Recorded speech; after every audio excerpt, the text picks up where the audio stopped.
Ça va être surtout les parents en fait qui vont essayer de mettre autre chose dans les mains des enfants que le numérique. Alors forcément, il y a une tendance, les tablettes, les jeux électroniques, on doit suivre le mouvement.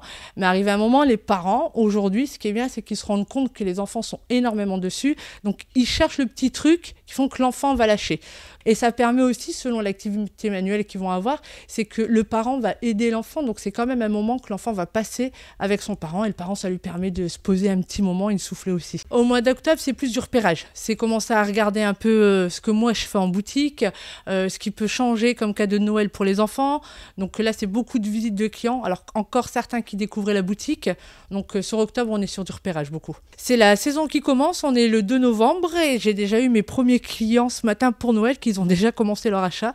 Donc là, on est parti jusqu'à début janvier maintenant. Parce que bon, Noël 25 décembre, mais on a des familles qui font des Noëls en décalage, qui rendent visite aux grands-parents, qui ne sont pas forcément dans la région. Donc ça va jusqu'à début janvier.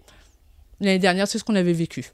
C'est le gros moment. Pour un magasin de jouets, de toute façon, c'est vraiment le gros moment, c'est la grosse période de Noël. On va avoir Saint-Nicolas le 6 décembre, donc on fait pas mal de petits cadeaux aussi pour Saint-Nicolas. Mais Saint-Nicolas plus Noël, là, ça va être la très grosse période pour la boutique. Le créatif, beaucoup le créatif, tout ce que les enfants ils peuvent faire de leurs mains et qui peut aussi avoir une suite pour jouer, c'est-à-dire qu'ils créent et qu'après ils peuvent s'amuser avec.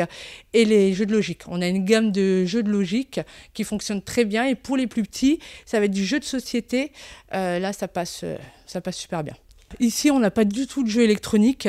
On est vraiment sur du créatif, du ludique. Les jeux de société, c'est des jeux où on joue ensemble. Voilà.